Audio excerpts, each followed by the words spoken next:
There are a total of 293 moons in our solar system, 2 orbiting Mars, 5 orbiting Pluto, 16 orbiting Neptune, 28 orbiting Uranus, 95 orbiting Jupiter, 146 orbiting Saturn, and 1 orbiting the Earth.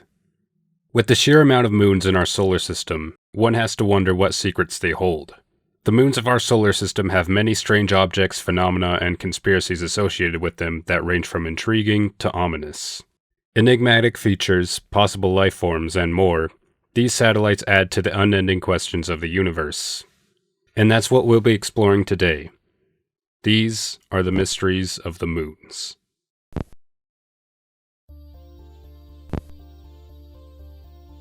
Starting out with the most well-known weird fringe thing that people associate with the moon, the 1969 Apollo 11 lunar landing purportedly being faked by the United States government. This is probably the most popular conspiracy theory of all time, at least in America. You already know about this. America wanted to flex on the Soviet Union by putting a man on the moon first. They didn't think they would be able to do it, so they filmed the whole thing on a soundstage. Stanley Kubrick directed 2001: A Space Odyssey, which was so good that NASA recruited him, and then he left clues in The Shining, like the NASA rocket on Danny's pajamas and the floor pattern supposedly resembling the launch pad. It's been debunked by every expert on the subject. It's like baby's first conspiracy theory. Honestly, who cares? Buzz Aldrin punched a guy who called him a fraud? Ooh, spooky. He lost his cool when somebody insulted him and the people that straight up died trying to get to the moon. Look, I'm pretty sure that if Buzz Aldrin really was a big part of the hoax, he would have been trained to never do or say anything that would reveal any of NASA's secrets. We should go boldly where man has not gone before. Fly by the comets, visit asteroids, visit the moon of Mars. There's a monolith there, a very unusual structure on this little potato-shaped object that goes around Mars once in 7 hours. When people find out about that, they're going to say, who put that there? Who put that there? Well, the universe put it there. If you choose, God put it there. Wait, what? What did he mean by that? Well, he was probably referring to the Phobos Monolith. The Phobos Monolith is a 279-foot wide and 300-foot tall boulder, and it's thought to be a piece of whatever object impacted with Phobos and created the Stickney crater. The object's shape and size has sparked the imagination of many, with claims that it might be a sign of an extraterrestrial civilization. But there haven't been any further findings to support this claim. So it hasn't exactly been debunked, but it's pretty unlikely. Also, I should note that there is another, more rectangular object on Mars, but I'm not going to talk about it because this video is only about the moons of the solar system. But I felt like I should mention it so that people wouldn't be confused and ask about it. You may have noticed that Phobos has a very uneven shape to it. It's also very small, with a diameter of about 16.7 miles or 1.6 kilometers. It should also be noted that Phobos is the larger of Mars's moons. Both moons are also composed of similar materials to asteroids found in the outer asteroid belt, leading to the conclusion that Phobos and Deimos are asteroids captured by Mars's gravity. And that gravitational force continues to pull Phobos closer to Mars at a rate of about 6 feet every 100 years. And in 50 million years, Phobos will either crash into the planet and possibly leave new monoliths, or be torn apart by gravity and become a ring around Mars. Gravity pulling apart and smashing together celestial objects is often a theory as to how many moons were formed. For example, Uranus's moon Miranda is often called Frankenstein's monster because of how it looks like a bunch of pieces of other celestial bodies smashed together. Some of its striking features include giant fault canyons that are 12 times deeper than the Grand Canyon, and 3 large coronae. Scientists have debated what processes could have been responsible for these features. Like I implied earlier, they could have come from the moon smashing into another object and then being reassembled by gravity. They could also be the result of geologic activity going on beneath the surface, or even meteorites heating up the icy surface of the moon and then refreezing in the formations that it has now. Perhaps the most fascinating feature is the massive L-shaped formation on Miranda's corona Ivernus that the planet Uranus carved to insult us for laughing at its name. Another cool-looking moon is Saturn's moon Iapetus. It has a 6-mile-high ridge that runs around its equator. It's thought that this ridge could be the remains of a ring that used to be around the moon, but collapsed onto the surface. The other possibility is that Iapetus used to rotate much faster, causing its ridge to form through centrifugal force. You might notice the unique coloration of the moon, with about 1/3 of it being a darker shade than the rest. We don't know why Iapetus looks like this. It's thought that the darker area is caused by either ice volcanism or by Iapetus sweeping up particles from Phoebe, another one of Saturn's moons. It's also likely that this is caused by thermal segregation, because Iapetus has a very slow rotation, taking longer than 79 Earth days to make a full rotation, meaning that one area gets a lot more contact with the sun and is made darker than the rest of the moon, like a truck driver's arm.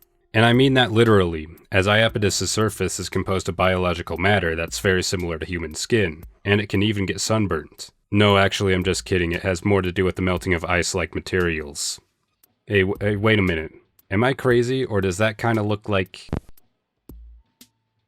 Saturn's moons Mimas and Tethys bear a striking resemblance to the Death Star from Star Wars because of the massive impact craters on their surfaces.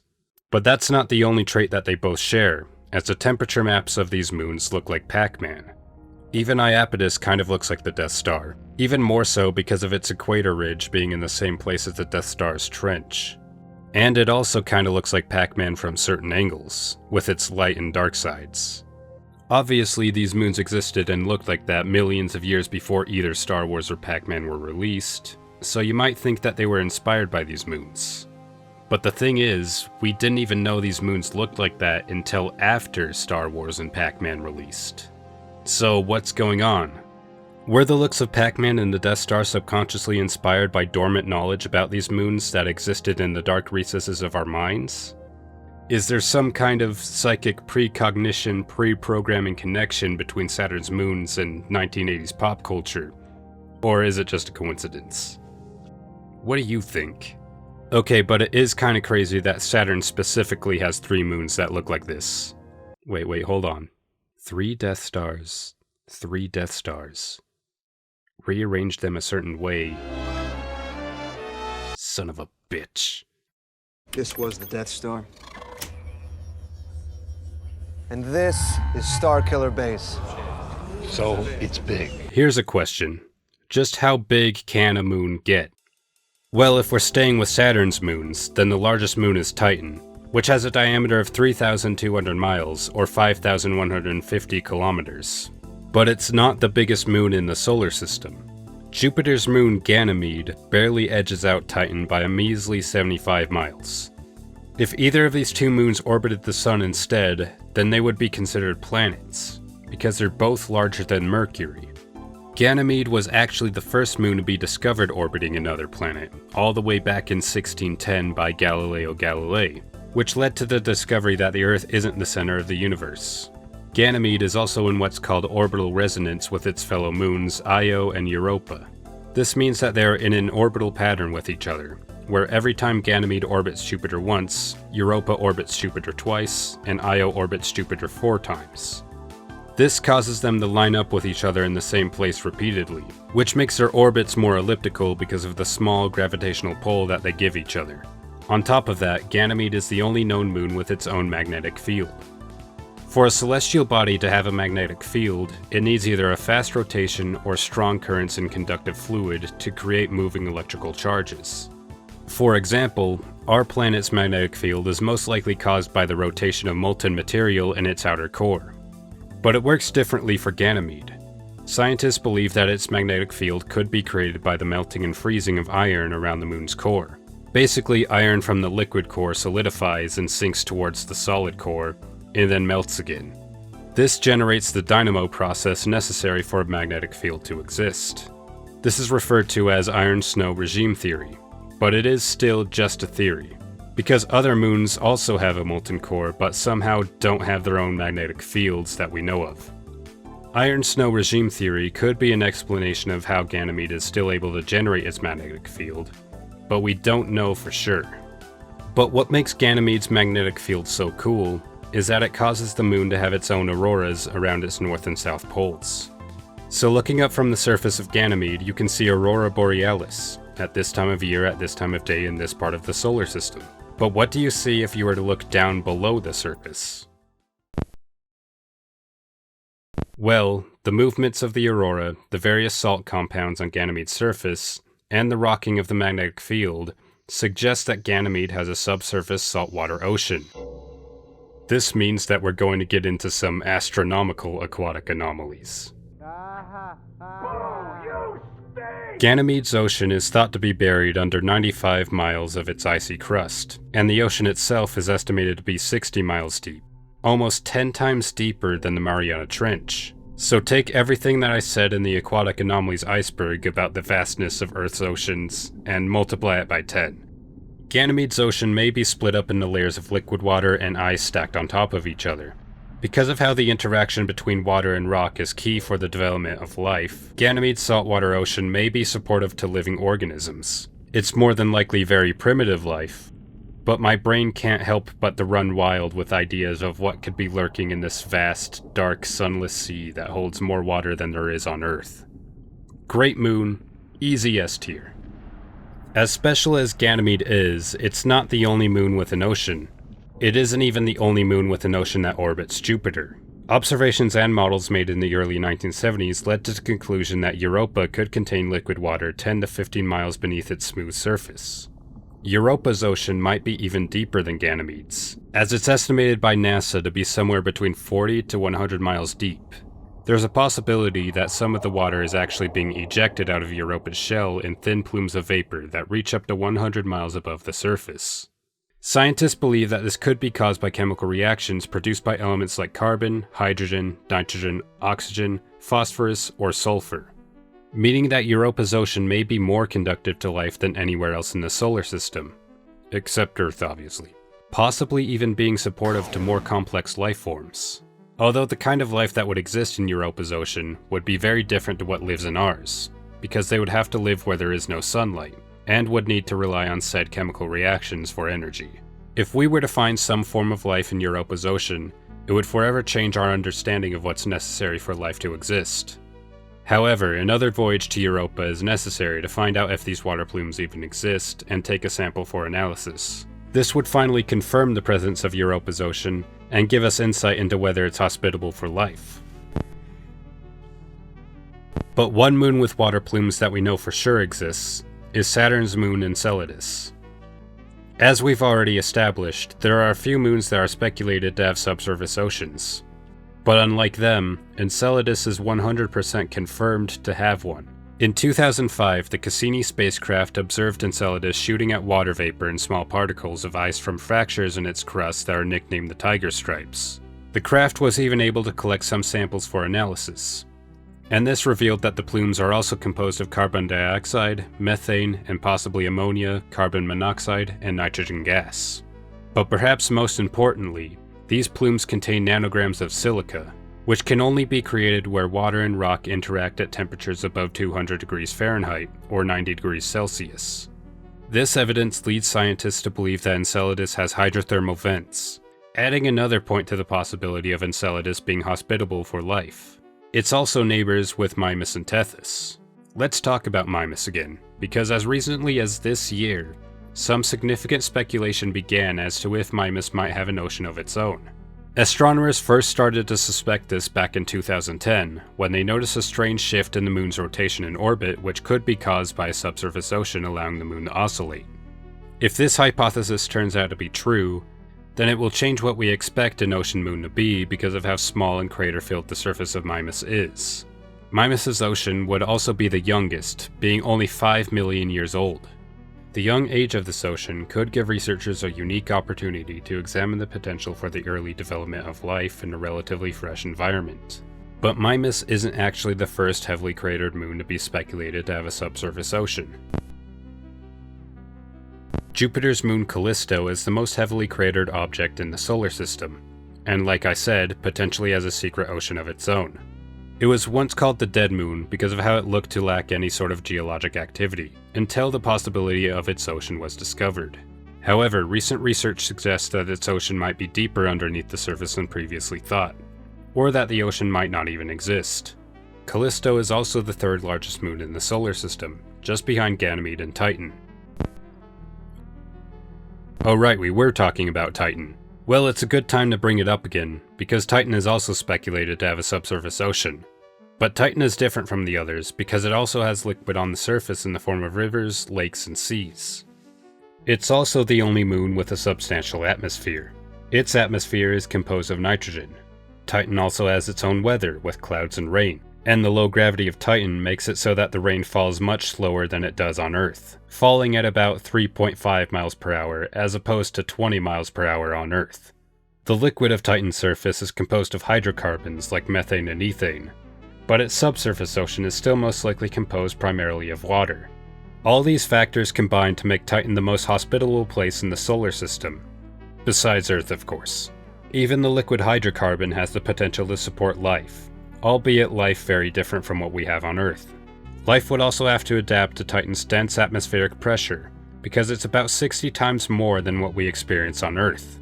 That's equivalent to the pressure felt 50 feet underwater. Something else that life would need to adapt to is how Triton's hydrocarbon lakes sometimes seem to disappear. These radar images taken by the Cassini spacecraft show the same spot about a year and a half apart, but the darker areas that indicate a lake disappear in the later images. This is most likely the liquid evaporating out of the lakes. Duh. But a stranger story comes from 2013, when the Cassini spacecraft spotted what appeared to be islands in one of Triton's seas. These islands disappeared and then re-emerged again in a different shape, seemingly at random. There's a few proposed ideas as to what this could be. It could be bubbles of nitrogen rising to the surface and showing up on Cassini's readings like a solid object. But it seems unlikely that chains of bubbles would be able to get as large as these islands do.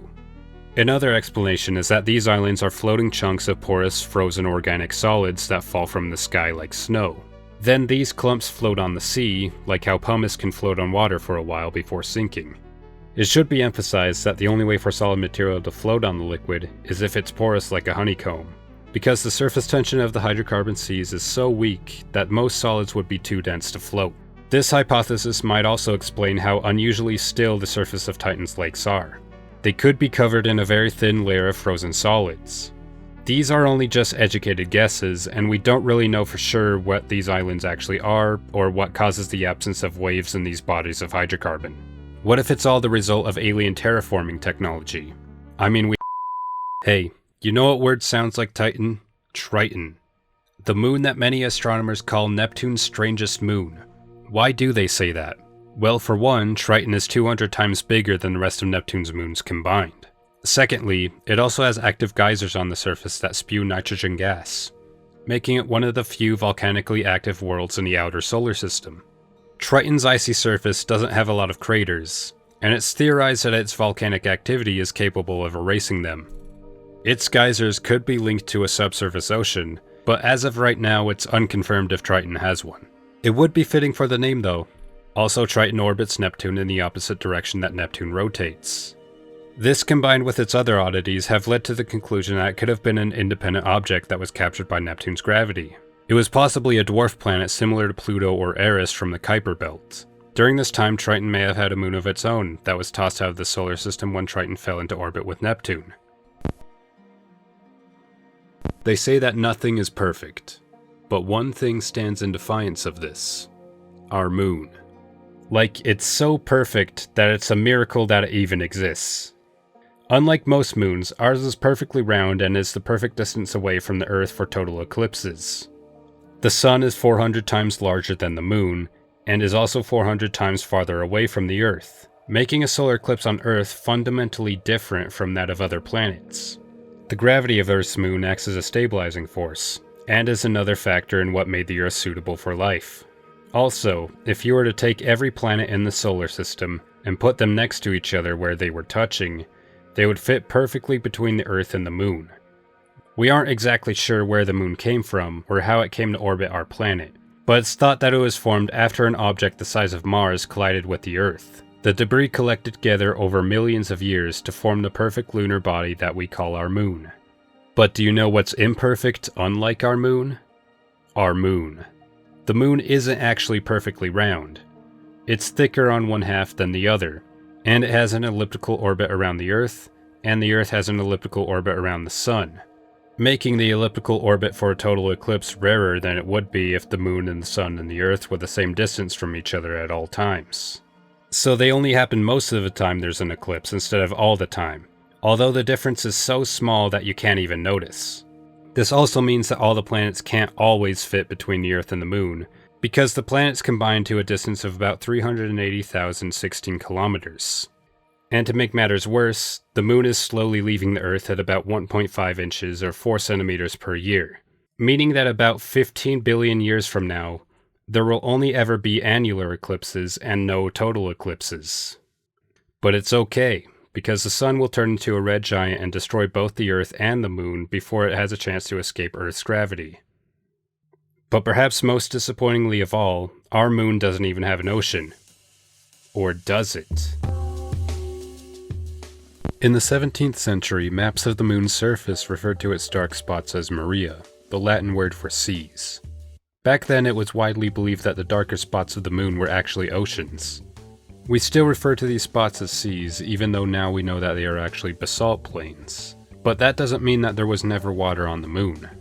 We found traces of hydrogen inside samples taken from the Apollo missions, which first opened up the possibility of water being on the Moon. It was thought that water ice might exist inside craters of the Moon where the Sun never reaches. And in 2009, NASA's Lunar Crater Observation and Sensing Satellite, or LaCrosse, found grains of ice on the Moon, confirming this theory. Additionally, in 2020, researchers found water in the Clavius crater, revealing that water can be in sunlit areas of the Moon's surface. So there is in fact water on the Moon, but we don't know where it came from. It could have come from comets and meteors hitting the Moon, or it could have been a part of the Moon since it first formed. So if we're still discovering new things about the Moon's surface, then what could be going on beneath the surface? Hollow Moon hypothesis is exactly what it sounds like. What if the Moon is completely hollow? Belief in this theory began when NASA placed seismometers on the Moon during the Apollo missions to study the Moon's internal structure and seismic activity. They monitored the various vibrations on the Moon caused by both quakes and impacts. One particular impact that got a lot of attention was that of the ascent module of the Apollo 12 lander crashing onto the Moon's surface. The March 1970 issue of Popular Science magazine reported that the Moon rang like a bell and reverberated for an hour. This wording, likening the Moon to a bell, had some interpret the reading as evidence that the Moon is hollow. Some take this a step further to state that the Moon is actually artificial. The Spaceship Moon hypothesis was proposed in a Soviet magazine article from 1970 by Michael Vosin and Alexander Sherbakov, who theorized that the Moon is actually a satellite built by unknown beings for an unknown purpose. Unfortunately, the circumstantial evidence that backs up these theories is based on misinterpretation. The Moon being hollow only makes sense as an explanation for the reverberation if you ignore every other reading from the Apollo seismometers that show that the Moon is a solid body, with an internal structure similar to the Earth. The long-lasting vibrations of the Moon are likely caused by differences of texture and density of the Moon's crust and mantle. Phobos is also speculated to be hollow because of its unusual orbit, and in May of 1959, Soviet scientist Iosif Shklovsky implied that both Phobos and Deimos could be artificial, as he compared their orbital behavior to that of the recent man-made satellites. But further observations and probe voyages to Mars have revealed it to be organic. Phobos may not be hollow in the sense that you might imagine, but radio tracking data from Phobos' gravitational attraction from the Mars Express spacecraft show that it may be porous with vast caverns inside. And it's estimated that Phobos is about 25 to 35% empty, explaining its low density. So Phobos is hollow, kinda, but it's not artificial and neither is our Moon. But don't let that stop you from searching for artificial structures on the Moon. In 1966, NASA launched Lunar Orbiter 2 to photograph areas of the Moon to scout spots where it would be safe for the Apollo missions to land. One of these photographs showed what looked to be 8 spires or obelisks on the edge of the Sea of Tranquility. The photo showed a group of objects casting shadows ranging from 20 to 75 feet. From those shadows, it was guessed that the objects could be as tall as 75 feet, which is unusual because it would be near impossible for rock formations that tall and thin to survive the meteor storms that constantly pelt the surface of the Moon. Meaning that if the objects really are that tall, they would have to be artificial. It has been confirmed that the Sun was at a low angle when these photos were taken, making the shadows taller than the spires actually are. But many didn't take this as definitive proof that the spires are natural formations, because of the seemingly geometric arrangement of them. And of course there were accusations of a cover-up. Some say that one of the reasons that the Apollo 11 mission landed in the Sea of Tranquility was to observe these spires, and we were never told about it because they discovered that they were in fact artificial, and revealed that we aren't the only intelligent life in the universe, or even our own solar system. A fact that could cause unrest if it became common knowledge. But the angle of the sun suggests that they were just large boulders that are about the same height and width, and skeptics say that the claims of the Cuspids' geometric arrangement can't be substantiated without similar patterns being found elsewhere on the lunar surface. And for what we have now, it isn't a huge stretch to call this a coincidence. As you know, at this time the United States was competing with the Soviet Union in a race to the moon. And as it turns out, the Soviets captured their own anomalous structures seen in pictures of the moon. Zond 3 was a space probe launched in 1965 to take photographs of Mars and the far side of the moon. In one of the images sent back from the probe, it looked like there was a giant tower sticking out of the moon. Something unmistakably unnatural in origin. But this tower doesn't appear in any of the other images taken by Zond 3, leading to most believing that it was probably an image error. But hold on, that isn't the last supposed sighting of a tower on the moon. The Shard is the name of a structure seen in this photograph claimed to be taken by NASA's lunar orbiter. It's this tall thing with a star above it. The star could be a part of the structure, like a levitating light or some object being created by the tower. But whatever it is, this image undoubtedly shows some sort of building on the moon. But this isn't actually the original image. It's an edit. This is the original image. Somebody took this image, rotated it, zoomed in, turned up the contrast and smoothed it out to create the image that shows the shard structure. Since this photo went through so many alterations, I don't think that we can really take this as definitive evidence of anything. And looking at the original photograph, it's clear that the shard is an artifact created by the edits. In early December of 2021, China's moon rover Yutu-2 captured an image of what looked like a cube-shaped hut on the horizon. Moon structure and alien technology believers rejoiced at the possibility that we might finally have proof of intelligent life leaving behind something on the moon. But when the rover got closer, it found that the mystery hut was just a rock that looked like a rabbit, which is a happy little accident because the rover's name translates to Jade Rabbit in English. The cube-like appearance of the object was caused by the low resolution in the photo, and smoothing filters used to try to make the object clearer. We're still not out of ammunition though, because here's some footage of a moon tower that was taken through somebody's telescope, I guess. Okay, is it just me or does this not look like the moon's surface at all? It looks more like a prop from a science fiction B-movie from the 50s. I don't know, am I missing something? Let's see what the people in the comments have to say. Apparently this tower is known as the Tower of Souls mentioned by John Lear briefly on a video on here. He claimed a soul had been captured leaving Earth and was tracked heading to this tower. Okay, now we're cooking with gas. That's right, the moon tower alleged to be in the lunar orbiter photograph has become the subject of a wider conspiracy theory involving aliens using the tower to capture the souls of people when they die. The other structures like the Blair Cuspids and the Yutu-2 Mystery Hut have also been claimed to be the soul catcher. This theory posits that the Earth is controlled by reptilians who feed off our negative emotions, and use the soul stealer on the moon to force us to reincarnate, so that we remain in a constant cycle of suffering, and they continue to have an infinite source of food. It's a little too esoteric for my fluoride-riddled brain to handle, so luckily I have this video to explain it. The moon is also precisely locked in orbit so the same side always faces Earth. This is also highly unusual among moons and planets. It's actually not that unusual at all. It's called tidal locking, and every large moon in the solar system does it. This photo was taken December 6, 2021 by the Chinese-made lunar rover Yutu-2 while exploring the far side of the moon. A cube-shaped object is clearly seen 80 meters from the Von Karman crater. But that's not the photograph. That particular rock is on the surface of Mars, not the moon. And for some reason, the China National Space Administration labeled this object Mystery Hut. Yeah, and then the rover got closer and they found out that, oh, he's not gonna show it. Alright. Dr. Silver argues that if humans actually evolved on Earth, we'd be much more comfortable with the environment. For example, humans are really the only animals that are susceptible to sunburn. That's just a straight up lie. What? Silver claims the reason so many people have bad backs is that we evolved on a planet with less gravity. That's why, as we age, our knees and hips give out. We're not designed to be so heavy. Okay, never mind. That completely checks out. We're back on track. It's all good. I'm sorry I doubted you. If we evolved from apes, why did we lose our penis? Well, Silver has a few ideas. One is that humans were Mama Luigi? the deity called Luigi? added alien DNA to ancient man, and the result was sus. Supporters of the Luigi? theory claim that human genetics have traces of alien. The truth is, human sex is pretty boring. Sex is hard. Your penis is not hard. Sex is painful. And mercy is an illusion.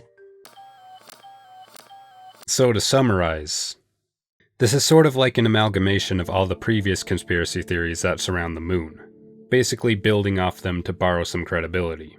It takes a lot from the spaceship moon hypothesis, combined with David Icke's concept of reptoid aliens, to come up with the conclusion that the moon has alien technology inside it that creates a sort of veil over the eyes of humanity. This keeps us from perceiving the reptilians like in the movie They Live. I don't know how UFOologists came to the conclusion that the tower on the moon is used to steal souls. It seems to have been pulled out of thin air. Or nothing, because there is no air on the moon. Do the reptilians even need to recycle souls to continue to have a food source? We don't resurrect cows to continue to get beef, we just get them to breed. Why would the reptilians need to go through the effort of stealing souls? As long as humans are reproducing, they should be covered. Doesn't really sound any more efficient to reincarnate people. If they also use the soul for something else, then why send it back to Earth? Why not just hang on to the souls and continue to use them? Do they get expended and then need to be sent back to Earth to recharge? Again, would that even matter as long as people keep being born? But now I'm getting into questions like, what is a soul? Are souls even real? And if so, can new souls be created? That's a whole different can of existential worms that I'm not brave enough to talk about. And you already get the gist of the conspiracy, so I'm gonna move on. So the question is why? Why do we keep looking for artificial structures in space and trying to connect them to a sort of greater narrative involving aliens or ancient astronauts? I think the answer is that it really just taps into our imagination. It gives the solar system a sort of lore. Like, what if things like the Phobos Monolith and the Blair Cuspids are the remnants of some sort of long-dead spacefaring civilization? Even the silly things like us discovering that the moons of Saturn happen to look like the Death Star could be seen as something like humanity slowly uncovering some sort of forgotten memory about the universe, or the truth of our origins buried deep within our subconscious. What if we actually are the creation of these aliens and they left behind clues for us to come find them? I'm just spitballing and I don't really buy into these kinds of theories, but I understand their appeal.